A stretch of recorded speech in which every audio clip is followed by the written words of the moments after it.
अस्सलाम वालेकुम दोस्तों। आज मैं आपको एक ऐसी इन्वेस्टमेंट बताऊंगा जिसमें नुकसान का तो कोई डर ही नहीं।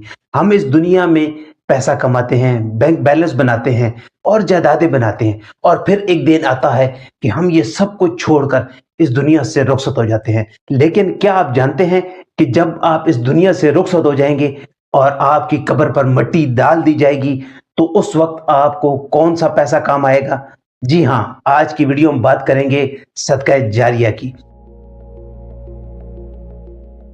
सदका जारिया का मतलब है कि आपने अपनी जिंदगी में कुछ ऐसा काम किया कि आपके मरने के बाद भी लोग उससे फायदा उठाते रहे और उसका सवाब आपको कब्र में भी मिलता रहे। नबी पाक सल्लल्लाहु अलैहि वसल्लम ने इरशाद फरमाया कि एक बंदा जब इस दुनिया से रुखसत हो जाता है तो उसके अमाल का सिलसिला खत्म हो जाता है, लेकिन तीन चीजें ऐसी हैं जिनका सवाब उसे कब्र में भी मिलता रहता है।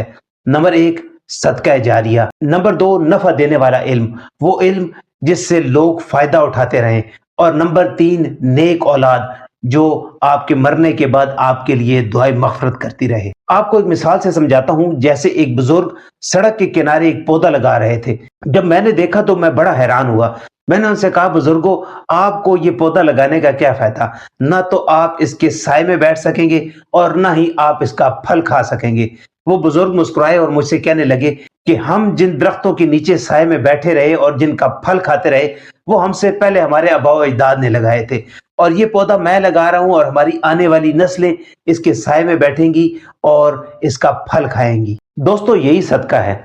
वो पौधा बड़ा होकर दरख्त बनेगा, उस पर फल लगेगा, लोग उसके साए में बैठेंगे, चरिंद परिंद और इंसान उसका फल खाएंगे, और इसका सवाब उस बूढ़े को कब्र में भी मिलता रहेगा, चाहे उसको मरे हुए 100 साल ही क्यों ना गुजर गए हों। हम में से हर बंदा अमीर नहीं है, ना तो कोई मस्जिद बनवा सकता है और ना ही कोई बहुत बड़ी अस्पताल बनवा सकता है, लेकिन छोटी छोटी नेकियां करके भी इंसान अपने लिए सदका जारिया बना सकता है। मिसाल के तौर पर, जहां पर पानी ना हो वहां पर पानी का नल लगवा देना, और जब तक उससे लोग पानी पीते रहेंगे, सैराब होते रहेंगे, आपको उसका सवाब मिलता रहेगा। नंबर दो, किसी गरीब बच्चे की तालीम का खर्चा उठा लें, जब तक वो इल्म बांटता रहेगा आपको भी उसका सवाब मिलता रहेगा। मस्जिद में पंखा लगवा देना, मस्जिद में कुरान का नुस्खा रखवा देना, सड़क से कोई तकलीफ दे चीज को हटा देना जिससे किसी को चोट ना लगे, ये भी सदका जारिया है। आज रमजान के इस मुबारक महीने में अपना एक ऐसा अकाउंट खोलें जो कभी भी बंद ना हो। एक छोटी सी नेकी जरूर करें जिसका असर आपके जाने के बाद भी रहे।